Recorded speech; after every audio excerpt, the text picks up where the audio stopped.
Hello and welcome once again to Bible Class Topics. We're starting a new series entitled Odds and Ends, and that's just another name for miscellaneous videos that I'm going to post from time to time. Today we want to start with a video that concerns Valentine's Day, which we'll call A Day to Truly Love.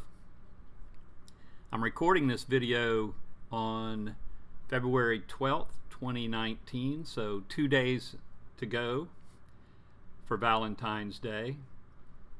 And when we think about Valentine's Day, we often think of it in terms of the other holidays such as Christmas or an anniversary or a birthday or Mother's Day. And the problem is men often mishandle the Hallmark holidays. And one of the reasons is most of us men approach these occasions with less emotion than we usually portray. As a matter of fact, those of us that do keep up with these Hallmark holidays basically check them off like a grocery list. So let me see now. Valentine's is just about over. So I have a few months off until Mother's Day. So that's all cool. Well, sorry to say, but this attitude is a male character flaw that really needs changing. We men had better just get serious. Number one, no silly cards for your sweetie. I hope you didn't get one of those this year. If you did, you still have time to go get a serious one. Those wacky ones are fine for birthdays and maybe for the 4th of July, but for Valentine's Day, boys, you better keep it serious. Keep that in mind also for Mother's Day, another holiday that doesn't lend itself to much tomfoolery.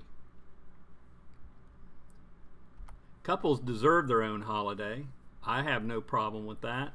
I'm currently single and have been for quite a while, but I don't mind that couples have their own holiday. An interesting thing happened at work last week. We were starting to put up a few decorations for the month of February, and the boss said, well, let's be careful and not put up too many hearts, make it too frou-frou. We don't want to insult anyone or make anybody feel bad because they don't have a man or a woman in their life right now. And I thought, well, boss, you know what? If we can get a man and a woman to think about themselves in the proper terms of love for 1 month, I think we should put up all the decorations we can get on the walls. So yes, couples deserve their own holiday, and Valentine's Day is a great day for them because it's all about love. And it's about the kind of love only a man and a woman were meant to share.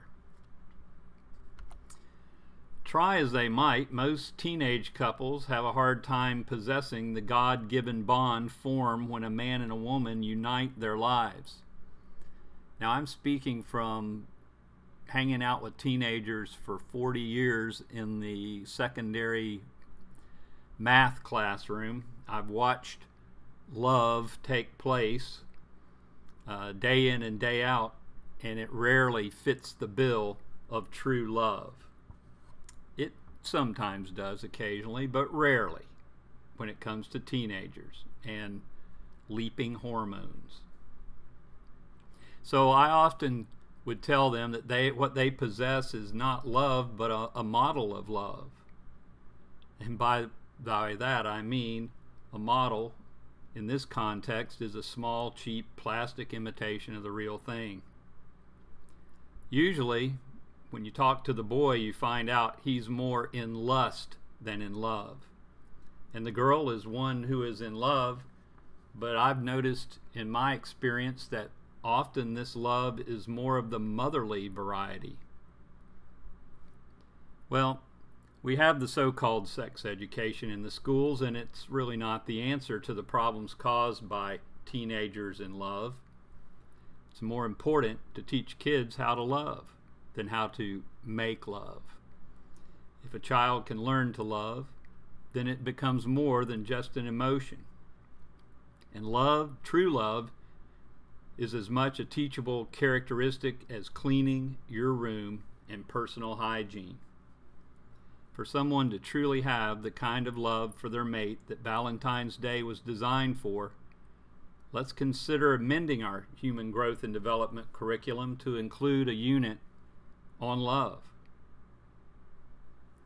To begin with, we need a lesson on the different kinds of love. The ancient Greeks had a different word for each type of love that is expressible by humans. So we'll take a moment and discuss 3 of those particular Greek words that they used for love. First, we have phileo, the root word that makes Philadelphia the city of brotherly love. Embodied in this word are all the aspects of what we'll call familial love, that is, parental love, natural affections for our relatives, the reason blood is thicker than water, and then just plain kindness. It is obvious from observations in the public school classroom that many of our children are not learning these attributes at home or at church, the typical places where most people that possess these characteristics first come to appreciate them. Additionally, it is apparent even to the casual observer that the reason these attributes are not being absorbed into the hearts and minds of the younger generation is because they are not in the hearts and minds of their parents. As parents, we need to reevaluate our priorities concerning what is important to our families. Food, shelter, and phileo must come to the top of the list.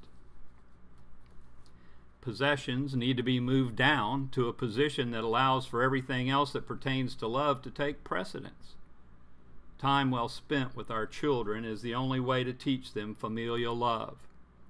Whoever said that quality time is more important than quantity time probably wasn't spending much of either with their children. Most quality moments in a family relationship are spontaneous and occur at the strangest moments. Rarely do they happen during a period of parentally master-minded quality time. The second Greek word for love is agape, which basically means to set aside one's own best interest to pursue the best interests of another. This is the love from which heroes are made. The kind of love where a 5-year-old dives into a swimming pool to save his drowning 3-year-old brother. It's the kind of love where people run into a burning building to save someone they don't even know. Jesus Christ summed up true agape best when he said, "Greater love has no one than this, than one lay down his life for his friends." See John 15 and verse 13. When parents refuse to work out their differences, get divorced, and say it's for the good of the children, it makes you wonder just whose best interests are really being taken into consideration. When children are treated like boarders or unwelcome house guests, it doesn't take them very long to figure it out. Agape is the kind of love that not only allows, but demands that we correct our children. This correction could involve punishment of some sort, and in many instances mandates it. To say that a child is left unpunished because we love them too much is actually saying we don't know how to love that child enough. Another Greek word for love is eros, where we get our word erotic. This is the love that gets talked about around the water cooler and on the street corners. This is the love that catches our attention in the movies, on television, and in magazines, books, and yes, even on our beloved YouTube. This is the love that gets written about in how-to manuals and on the bathroom walls.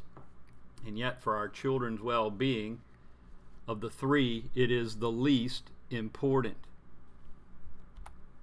The world has it backwards, as they usually do. Having phileo and an agape in order first will allow our eros to be what God meant it to be.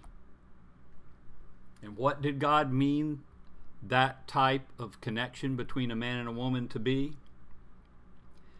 An expression of love between a man and a woman that confirms the true, all-encompassing love that they have for one another. Thanks for watching. We'll be adding more to this playlist of odds and ends in the near future. I appreciate your support of the channel. Please like or dislike this video. Subscribe to the channel. Leave me a comment below. And until we meet again, may God bless.